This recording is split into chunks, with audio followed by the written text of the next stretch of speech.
Now let us do questions of exercise 2.1. Okay. So question number 1 is, if x upon 3 plus 1 comma y minus 2 upon 3 is equal to 5 upon 3 comma 1 upon 3, find the values of x and y. ठीक है, तो दो ordered pairs हैं, दोनों को equate किया गया है यहाँ पर. ठीक है, तो मैंने क्या बताया था, दो ऑर्डर्ड पेयर्स इक्वल कब होते हैं? जब दोनों के फर्स्ट एलिमेंट्स इक्वल हों दोनों के सेकंड एलिमेंट्स, जो भी कॉरस्पॉन्डिंग फर्स्ट एलिमेंट्स और कॉरस्पॉन्डिंग सेकंड एलिमेंट्स हैं वो दोनों इक्वल होने चाहिए. सो मैं यहाँ बोल सकता हूँ x upon 3 plus 1 is equal to 5/3 हो जाएगा and y minus 2/3 is equal to 1/3 हो जाएगा. So this will imply x/3 is equal to 5/3 minus 1 and y is equal to 1/3 plus 2/3. So this will imply x की value क्या हो जाएगी? देखो x will be equal to, ये 2/3 हो जाएगा ना, तो x का वैल्यू 2 आ जाएगा, 3 कैंसिल हो जाएगा. ठीक है, and y will be equal to कितना हो जाएगा? 3/3 मतलब 1. ठीक है, तो आई होप ये समझ आया होगा. Now let us move to next question. Question number 2. So question number 2 is, if the set A has 3 elements and the set B has 3, 4, 5, then find the number of elements in A cross B. ठीक है, तो देखो number of elements in ए क्या दिया हुआ है? Solution 3 elements बताया गया ना कि ए में 3 एलिमेंट्स हैं और बी में कितने एलिमेंट्स हैं? Number of elements in B भी 3 ही हैं. हमें कौन कौन से एलिमेंट्स हैं इनसे तो कोई मतलब ही नहीं है. ठीक है, हमें बस इतना पता है कि नंबर ऑफ एलिमेंट्स इन ए 3 है, नंबर ऑफ एलिमेंट्स बी अगर 3 है तो number of elements in A cross B क्या होता है? Number of elements in A multiplied by number of elements in B. ये पता है हमें, तो बस यही करना है. अब यहाँ 3, 4, 5 है या फिर कोई भी दूसरा 3 एलिमेंट्स हो जाए, हमें उनसे मतलब ही नहीं है. सो 3 इंटू 3 तो आंसर हो जाएगा 9. ठीक है, next question number 3. If g is equal to 7, 8 and h is equal to 5, 4, 2, find g cross h and h cross g. तो देखो पहले हम लोग g cross h निकालते हैं. g cross h कैसे निकालेंगे? 7 एक एलिमेंट लेंगे. ठीक है, 7 को 5 के साथ पेयरिंग कर दिया. पेयर्स बनाना है, 7 का सभी के साथ एक बार पहले पेयर बना लेंगे. 7 का सभी एलिमेंट के साथ पेयर बना लिया हमने. अब 8 का सारे एलिमेंट्स के साथ पेयर बनाएंगे. तो 8, 5, 8, 4 और 8, 2. ठीक है, अब क्या फाइंड करेंगे? h cross g. तो h क्रॉस g क्या हो जाएगा? h के हर एलिमेंट्स का पेयर बनाना है g के साथ, g के हर एलिमेंट के साथ. तो फर्स्ट कोऑर्डिनेट जो है, फर्स्ट एलिमेंट जो आएगा वो h का आएगा. यहाँ पर g का आया था. तो 5, 7, 5, 8. 5 का हमने g के सारे एलिमेंट्स के साथ पेयरिंग कर दिया. अब 4 का करेंगे. 4 का 7 के साथ एक पेयर बनेगा और फिर 4 का 8 के साथ एक पेयर बनेगा. सिमिलरली 2 का 7 के साथ और फिर 2 का 8 के साथ एक पेयर बनेगा. तो फाइंड कर लिया हमने g cross h and h cross g. ठीक है, now question number 4. Question number 4 is, state whether each of the following statements are true or false. If the statement is false, rewrite the given statement correctly. ठीक है, अगर statement false है ना तो हमें correct statement लिखना है. तो सबसे पहला स्टेटमेंट क्या है? If p is equal to m cross n and q is equal to n cross m then p cross q.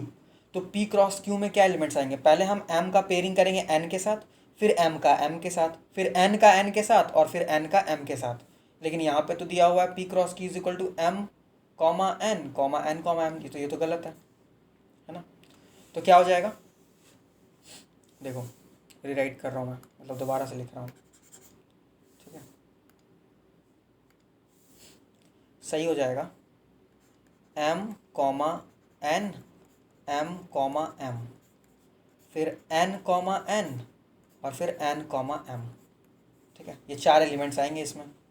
ठीक है, उसके बाद तो पहला वाला फॉल्स है.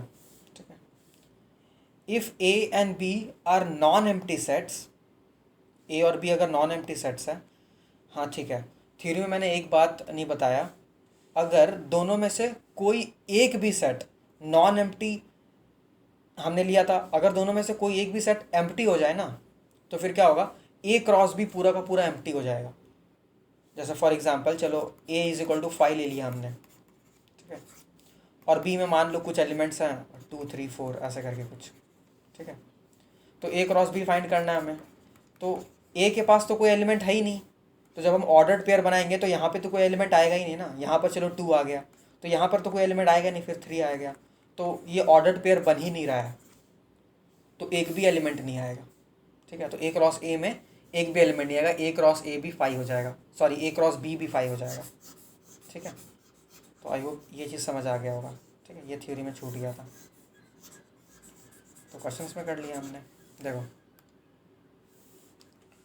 If A and B are non empty sets, then A cross B is a non-empty set of ordered pairs x, y such that x belongs to A and y belongs to B। तो बिल्कुल true है ये, ठीक है, अगर A और B दोनों non empty sets है ना, तो A क्रॉस B भी नॉन एम्प्टी होगा, एटलीस्ट एक एलिमेंट तो आएगा ही, इसके पास जो एलिमेंट होगा इसके पास जो एलिमेंट होगा, दोनों को कॉम्बाइन करके एक पेयर में लिख लो और उनका एक ऑर्डर्ड पेयर बना लो, ठीक है, तो वो एलिमेंट तो आएगा ही, जहाँ x जो है x, y के फॉर्म में अगर वो एलिमेंट लिखा हुआ होगा ए क्रॉस बी का, तो x ए का एलिमेंट होगा और y बी का एलिमेंट होगा, तो बिल्कुल ट्रू बात है ये, ठीक है। If a is equal to 1,2 b is equal to 3,4 then a cross b intersection 5। अब देखो b का अगर हम इंटरसेक्शन करेंगे ना 5 के साथ, तो 5 का इंटरसेक्शन किसी भी सेट के साथ 5 ही आता है, ये हमने पढ़ा था, ठीक है, तो इसका मतलब क्या हो गया, इसका मतलब यही हो गया कि a क्रॉस 5, क्योंकि बी इंटरसेक्शन 5 होगा, तो ए क्रॉस 5 हो जाएगा, तो ए का अभी मैंने बताया, ए का अगर 5 के साथ क्रॉस प्रोडक्ट लेंगे, मतलब क्रॉस करेंगे तो क्या आएगा, 5 ही आएगा, ठीक है, मतलब जो ये क्या होता है, ये एक सेट ही बनता है ना हमारे पास, ए क्रॉस कार्टेशियन प्रोडक्ट क्या होता है, एक सेट होता है, तो वो एक एम्प्टी सेट आएगा, ठीक है, तो फिर ये भी ट्रू दिया हुआ है, question number 3 is also true. Now let us move to question number 5। Question number 5 भी यही है, देखो, if a is equal to -1, 1 find a cross a, तो a क्रॉस a फाइंड करना है, तो देखो सोल्यूशन, तो देखो अगर डिफिकल्टी फेस हो ना, तो सबसे पहले a क्रॉस a ऐसा फाइंड कर लो, ठीक है, तो a क्रॉस a अगर हम फाइंड करेंगे तो ये हो जाएगा -1 का -1 के साथ, ठीक है, फिर -1 का 1 के साथ पेयरिंग कर रहे हैं, फिर 1 का -1 के साथ, फिर 1 का 1 के साथ, ए क्रॉस ए पता चल गया, ठीक है, अब ए क्रॉस ए का ए के साथ क्रॉस कर लो, ठीक है ना, तो ये क्या हो जाएगा, अब देखो ए क्रॉस ए भी एक सेट है मेरे पास, तो ये एक एलिमेंट हो गया, ठीक है, तो हमें ऑर्डर्ड पेयर के फॉर्म में लिखना है, तो ऐसे लिखेंगे -1 कॉमा -1 ये एक एलिमेंट हो गया, ठीक है, कॉमा इसका एक एलिमेंट, चलो -1 लिख लिया हमने, ठीक है, तो ये एक एलिमेंट हो गया अब, ठीक है, कॉमा यहाँ पे क्या हो जाएगा, -1 मतलब इसी एलिमेंट को लिखा हमने इसके दूसरे एलिमेंट के साथ, ए के दूसरे एलिमेंट के साथ, दूसरा एलिमेंट 1 है, ठीक है, फिर अब हमने इसके एक एलिमेंट का पेयरिंग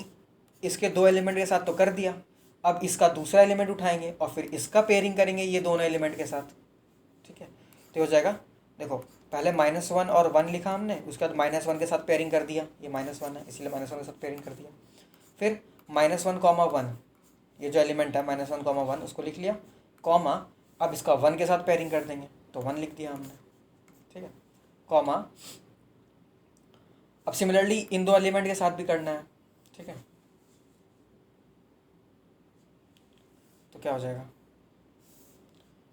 यहाँ पर आ जाएगा 1 कॉमा -1, इसका -1 के साथ पेयरिंग कर देंगे हम, ठीक है,